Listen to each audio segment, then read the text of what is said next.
हाय traders, stock market investment trading सीखने की series में ये हमारा वाला वीडियो है जहां पर हम समझने वाले हैं कि क्यों आपको इन्वेस्ट करना चाहिए अपने पैसे को। जो भी आपकी बचत है इसमें आपको डिफरेंस भी पता चल जाएगा कि इन्वेस्टमेंट वर्सेस सेविंग का क्या डिफरेंस है, और समझ में भी आ जाएगा कि आपको इन्वेस्टमेंट क्यों करना चाहिए। लास्ट वाले वीडियो में जब मेरा एक वीडियो है जहां पर मैंने इन्वेस्टमेंट और ट्रेडिंग के बारे में समझा है, नीचे लिंक आपको मिलेगा, प्लीज उसको एक बार देखिएगा। मैं इसको लास्ट में पिन भी कर दूंगा, एक बार उसको देखिएगा तो आपको थोड़ी और चीजें क्लियर होंगी। और यहां पर हम बात करने वाले हैं कि क्यों आपको इन्वेस्टमेंट की जरूरत है। ठीक है, अब एक छोटा सा एग्जांपल लेकर हम बात करेंगे क्यों इन्वेस्टमेंट जरूरत है। मान लीजिए कि आपकी सैलरी 50,000 रुपए है, आपकी एज अभी हाल फिलहाल में 30 की आपकी एज है, आपकी सैलरी है 50,000, आपके मंथली एक्सपेंसेस है 30,000 रुपए। ओके, 50,000 आप कमाते हैं, 30,000 आपके एक्सपेंसेस है। एक्सपेंसेस में क्या क्या हो सकता है, आपका हाउसिंग, फूड हो सकता है, ट्रांसपोर्ट हो सकता है, शॉपिंग, मेडिकल, आपकी कुछ भी थोड़ी बहुत चीजें ऊपर नीचे। ओके, तो इन सब चीजों में और 20,000 रुपए आपके बचते हैं। ठीक है, तो ये हो गए टोटल आपके 50,000 रुपए। इस तरीके से आपकी सैलरी एक्सपेंस और सेविंग में हमने बांट दी है। अब इसको आगे समझते हैं। मान लीजिए कि 10% आपकी सैलरी हर साल हाइक होती है, मतलब बढ़ती है, तो 10% आपकी सैलरी हर साल बढ़ेगी। इस साल 50,000 रुपये महीने हैं तो आगे इसके 10% होगा। और हर साल देखो 8% इन्फ्लेशन तो बढ़ता है। इन्फ्लेशन का एक साल में कुछ है नहीं, पर एवरेज आप 8% मानकर चलते हो। तो इसको बीट करने के लिए आपकी जो कंपनी है या आप चाहे कोई बिजनेस करते हो, आप सोचते हो कि भैया मैं इन्फ्लेशन को बीट कर दूं तो 10% सैलरी हाइक मिल जाएगी। अभी आप 30 साल के हो और 20 साल अभी आप और काम करोगे, और आपका प्लान है कि 20 साल तक मैं करूंगा, उसके बाद मैं 50 में रिटायर हो जाऊंगा। ठीक है, तो इस चीज को भी समझेंगे। ओके, यहाँ पर कुछ और है क्या?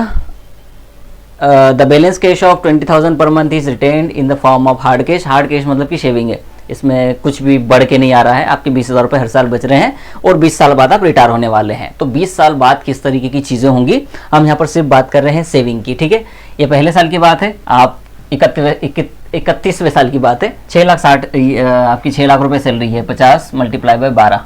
ठीक है, इस तरीके से साल की सैलरी आपकी 6 लाख है। अब उसमें आपके 3,60,000 के तो एक्सपेंस चले गए और 2,40,000 रुपये आपने पहले साल पे बचा है। उसी तरीके से दूसरे साल पे 10% सैलरी बढ़ी और 8% महंगाई बढ़ गई। तो महंगाई बढ़ेगी तो खर्चे और बढ़ जाएंगे। खर्चे नहीं बढ़ेंगे, महंगाई के कारण वो और एक्सपेंसिव हो जाएगी, इस तरीके से बोल सकते हैं। इसी को आप बोलते हैं कि खर्चे बढ़ गए। फिर अगले साल, तीसरे साल, चौथे साल, पांचवें साल 10% आपकी सैलरी बढ़ी और 8% आपके इन्फ्लेशन के कारण आपकी चीजें महंगी हो गई, तो आपका खर्च और बढ़ गए। और इस तरीके की सेविंग है। अब इसको हम देखते हैं आखिरी में 20वें साल में किस तरीके की चीजें आपके सामने आएंगी। यहाँ पर देखिए, अब ये टोटल आपका ये 50वां साल है जहाँ पर आपकी एज हो गई है 50 साल, आपकी सैलरी है 36,70,000 रुपए के आसपास, आपके एक्सपेंसेस हर साल के हो गए हैं 15,50,000 के आसपास, और टोटल आपकी जो सेविंग है 20वें साल की वो है 21,15,000।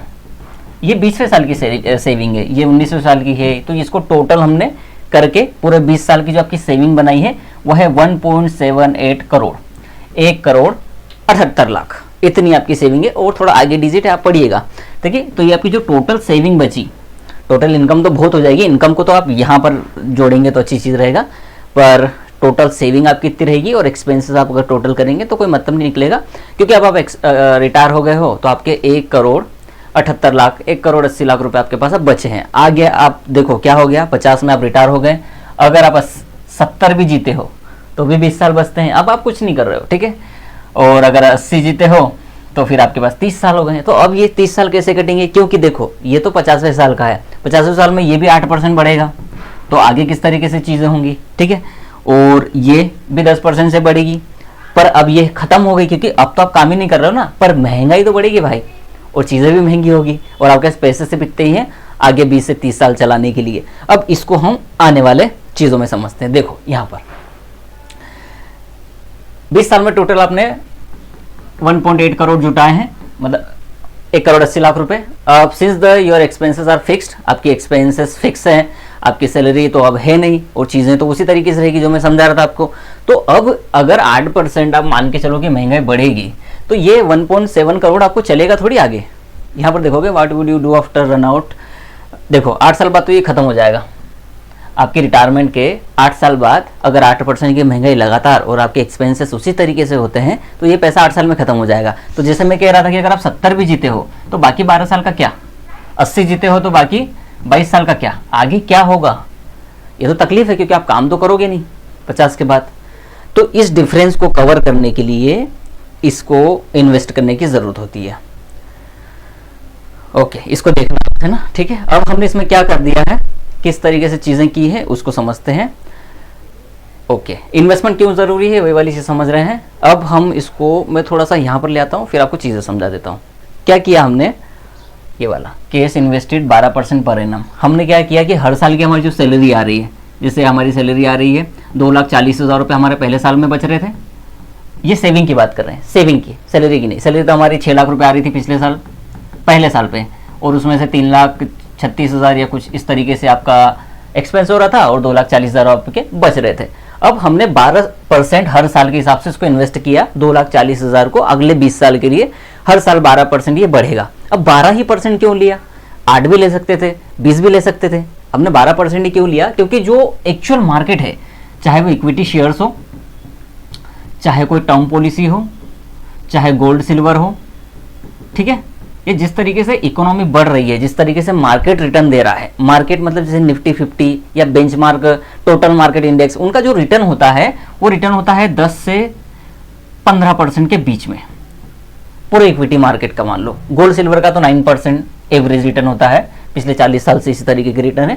और इक्विटी का पिछले 25 साल का निकालोगे आप, अगर निफ्टी टोटल मार्केट रिटर्न भी इंडेक्स भी उठा के देख लोगे, निफ्टी 50 भी उठा के देख लोगे, तो वो 12, 13, 14% के आसपास आता है। 12%, 13%, 14%। इसीलिए सबसे कम रिटर्न लेके रखा है कि अगर आप इस पैसे को सिर्फ 12% हर साल के लिए भी इन्वेस्ट कर देते हो आने वाले 20 साल के लिए, तो किस तरीके से आपका कॉर्पस बनेगा या कितना आपके पास पैसा हो जाएगा, इसको समझते हैं। पहले तो हमने देखा कि हमारे पास टोटल 1.7 करोड़ ही आ रहे थे भाई, 7-8 करोड़, मतलब 1,80,00,000 रुपए आ रहे थे हमारे पास बिना इन्वेस्टमेंट के, सिर्फ सेविंग। कितने साल की, 20 साल की सेविंग। अब इसको इन्वेस्ट कर रहे हैं हम लोग, ठीक है। 6 लाख रुपए हमारी थी इनकम, 3,60,000 हमारा एक्सपेंस, केस कितना बच रहा था, 2,40,000। अब इसको हमने 20 साल के लिए इन्वेस्ट कर दिया 2,40,000 को 12% के हिसाब से, तो पैसा कितना हो गया 20 साल बाद, 20,70,000 रुपए, 67, 20,70,000। अब अगली नेक्स्ट ईयर क्या हुआ, 2,71,000 रुपए बचे, उसको इन्वेस्ट किया तो 12% के हिसाब से 20 साल में कितना हो गया, 20,85,000। अब इसको हम कंटिन्यू करते हैं आगे, इसके आप स्क्रीनशॉट भी ले सकते हैं और आराम से देख भी सकते हैं। अब हम आने वाले 18-19 की बात कर लेते हैं। 17 साल में क्या हुआ, आपकी सैलरी हुई 27,56,000 रुपए, 12,33,000 आपका एक्सपेंस हो गया, 15,23,000 आपके बचे। अब इसको आपने जब इन्वेस्ट किया 12% की दर से 20 साल के लिए, तो कितना हो गया, 21,40,611। और इसका पूरा 20 साल का टोटल की बात करें तो ये था 1.78 करोड़ सेविंग, और 12% के हिसाब से जब आपने इस पैसे को इन्वेस्ट किया तो वो हो गया 4,26,95,771 रुपए। ये डिफरेंस आया, क्या डिफरेंस आया, 1.80 हो गया 4.26, लगभग 2.5 गुना, 2.4x। ये उसको, इसका ये आएगा रेशियो 2.5 गुना, लगभग 2.4 गुना हो गया आपका पैसा। तो आने वाले जो 20 साल है, 30 साल, इसमें तो हमारे 8 साल ही जा रहे थे। अब 8, 2.4 गुना 8, ये हो गया 8 दूना 16, ज़्यादा आएगा, 2.5 मान के चले, और 2.5 को अगर हम 10 में करेंगे तो लगभग 25 साल, और उसमें से आप 5 घटा दीजिए, मतलब 20 साल। तो आने वाले 20 साल आप आराम से सर्वाइव कर लेंगे सेम 8% की इन्फ्लेशन रेट में। तो ये डिफरेंस है सेविंग वर्सेस इन्वेस्टमेंट में, और इसलिए आपको पैसा अपना इन्वेस्ट करना चाहिए। अब कहाँ इन्वेस्ट कर रहे हैं, ये आपका है। गोल्ड सिल्वर में 8-9% के आसपास एवरेज रिटर्न आता है। इक्विटी मार्केट की बात करें, इक्विटी स्टॉक की नहीं, इक्विटी मार्केट की बात कर रहे हैं, चाहे निफ्टी 50, नेक्स्ट 50 हो, टोटल मार्केट इंडेक्स हो, तो वो आपको 12%, 13%, 14% का अलग अलग रिटर्न हो सकता है सारे इंडेक्सेस का। इस तरीके का रिटर्न देती तो वहाँ पर पैसा लगा सकते हैं, रियल एस्टेट में पैसा लगा सकते हैं। तो आने वाली, चलो हम देखते हैं कहाँ कहाँ पैसा लगा सकते हैं। देखिए मेन तो 4 जगह होती है, 4 जगह में भी अलग सब इंस्ट्रूमेंट होते हैं। जैसे फिक्स्ड इनकम इंस्ट्रूमेंट में पैसा लगा सकते हैं, इक्विटी मतलब कि शेयर्स, इसको आप बोलते हैं स्टॉक्स, जिसको आप बोलते हैं स्टॉक मार्केट, कि आप स्टॉक मार्केट में पैसा लगा सकते हो। रियल एस्टेट में लगा सकते हैं, और कमोडिटीज, कमोडिटीज क्या आएगी, गोल्ड आ गया, सिल्वर आ गया। देखो ये तो मेन कमोडिटीज है, ठीक है, मेटल वाली, बुलियंस। इसके अलावा एग्री कमोडिटीज भी होती है, उसमें थोड़ा सा ट्रेडिंग वाला फैक्टर आ जाता है, धनिया, हल्दी, गेहूं, सोयाबीन, वो अलग चीज़ है, और इसको बोलते हैं मल्टी कमोडिटी में। ये गोल्ड सिल्वर जैसे कि आपके मेटल्स में आ जाएंगे, और ये आपकी एग्री कमोडिटीज़ में आ जाएगी। चलिए तो अब हम बात करते हैं फिक्स्ड इनकम सिक्योरिटीज़ में क्या क्या चीज़ें हैं। देखिए फिक्स्ड इनकम सिक्योरिटीज के बारे में आपने एफडीज के बारे में बहुत सुना होगा कि भैया आप बैंक में एफडी करा दो तो 8%, 9%, 7% जो भी देती है, अलग अलग बैंक का अलग अलग हो सकता है।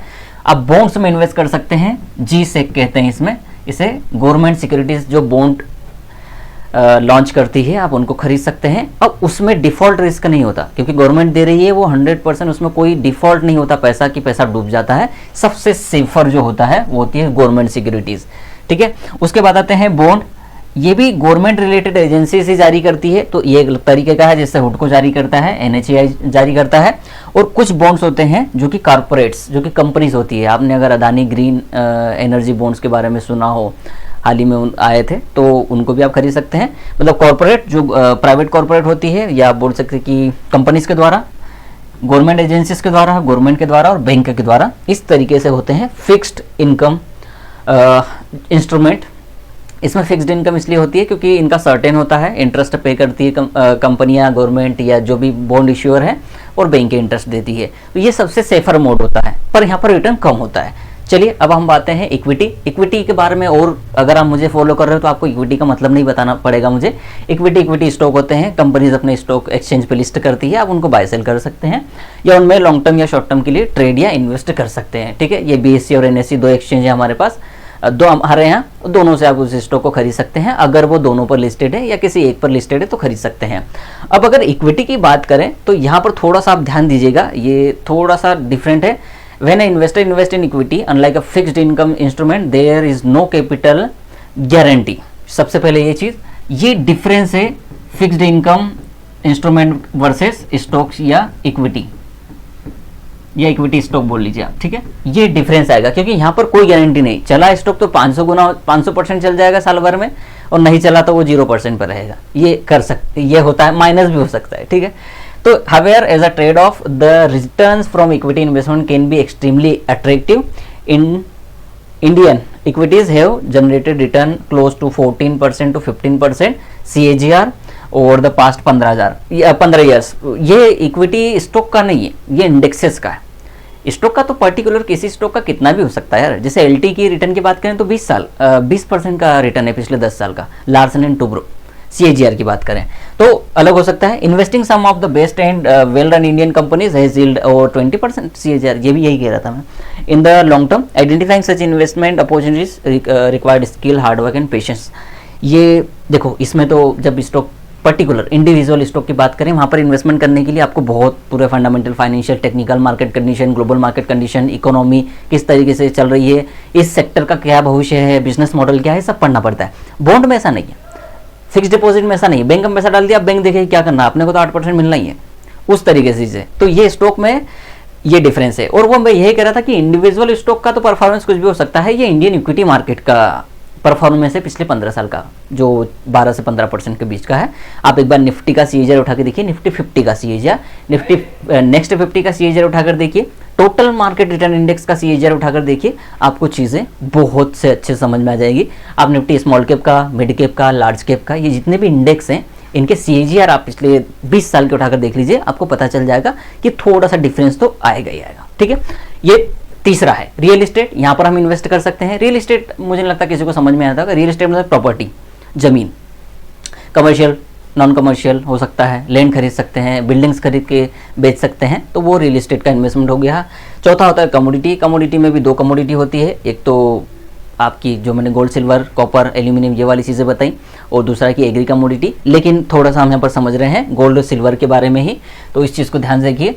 अगर 20 साल की बात करें, पिछले 20 साल की, तो गोल्ड सिल्वर ने जो एवरेज रिटर्न दिया है वो 8% के आसपास दिया है। तो आप एक्सचेंज पर जाकर ETF खरीद सकते हैं। आप सर्च करें गोल्ड ETF, अलग अलग कंपनीज के मिल जाएंगे। और हाल ही में जीरोधा ने भी अपने सिल्वर का ETF लॉन्च किया है, तो आप सिल्वर का ETF भी जाकर बाय कर सकते हैं। ओके, अब जब हम इक्विटी की बात कर रहे थे तो वहाँ पर हम रिटर्न 12% से कैलकुलेट कर रहे थे, लेकिन जब हम मल्टी कमोडिटी या कमोडिटीज़ की बात कर रहे हैं या बुलियंस की बात कर रहे हैं तो रिटर्न कम हो जाएगा 8%, तो आपका पैसा हो जाएगा 3.3 करोड़। फिर भी ये 1.80 करोड़ से तो ज़्यादा ही है, लगभग 2 गुना, ठीक है, 2 गुना तो है ही। तो इस तरीके से आप रिटर्न जनरेट कर सकते हैं इन्वेस्टमेंट में और ट्रेडिंग में, ठीक है। Buying investing in fixed income securities rate of 9%, ठीक है, फिक्स्ड इनकम में 9% के आसपास मिलेगा। इक्विटी में 15% हो सकता है, इससे ज़्यादा भी हो सकता है और इससे कम भी हो सकता है। तो अगर 15% का रिटर्न देता है तो वो आपका 1.8 करोड़ की जो सेविंग होगी, अगर आप उसको इन्वेस्ट ही करते जा रहे हैं 20 साल तक, तो वो 5.4 करोड़ हो जाएगी। 12% से तो हम और ही आगे जा रहे हैं, पर आप थोड़ा सा चीज़ों को समझिए। बाय सेल मैं ये नहीं बोल रहा हूँ कि इक्विटी में इन्वेस्टमेंट कीजिए, हम सब कंपेरिजन देख रहे हैं। और बुलियंस में अगर एवरेज आपको 8% का रिटर्न मिलता है हर साल, तो वो 3.09 करोड़ होगा। तो इस तरीके से आप चीज़ों को देख सकते हैं। अब इन सब चीज़ों से ओके, हमने डिफरेंस समझ लिया कि आपको अगर आप इक्विटी में इन्वेस्टमेंट करते हैं तो आपको 15% तक का रिटर्न मिल सकता है।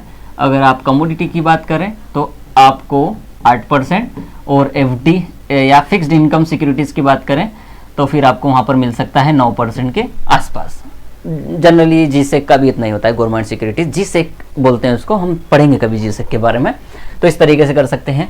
अब स्टॉक मार्केट या किसी भी जगह इन्वेस्टमेंट करने से पहले क्या इन चीज़ों का ध्यान रखना है वो समझ लेते हैं।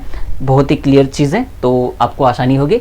Investment optimally sound have a strong mix of all assets, ठीक है। जो भी आप इन्वेस्ट कर रहे हैं वो आप multi asset fund, multi asset view रखें अपना, इसको हम बोलते हैं डाइवर्सिफिकेशन। अगर आपने बहुत बार सुना होगा इस चीज़ को कि आप अपने सारे अंडे की बकेट में मत रखिए, बहुत ओल्ड एग्जांपल है तो मज़ा नहीं आता। डाइवर्सिफिकेशन मतलब अलग अलग जगह पैसा लगाना है। मान लीजिए आपके पास हर साल 2 लाख रुपए आ रहे हैं, आप तो आप उसको 4 भागों में बांट सकते हैं। 50,000 आपने इक्विटी में डाल दिए, 50,000 आपने बुलियंस में डाल दिए, जैसे गोल्ड सिल्वर में डाल दिए उनके ETF में। इस तरीके से 50,000 रुपये आपने उसमें डाल दिए, अलग अलग तरीके से, इस तरीके से कर सकते हैं, ठीक है। तो ये चीज़ें हैं कि थोड़ा सा डाइवर्सिफिकेशन रखें तो अच्छा है। Alongside the same rational retired person code invest 80% of his saving in fixed income. अगर कोई रिटायर्ड इंसान है, जैसे मान लीजिए 60 में होते हैं, कोई 50 में भी हो सकता है, कोई 55 में भी हो सकता है।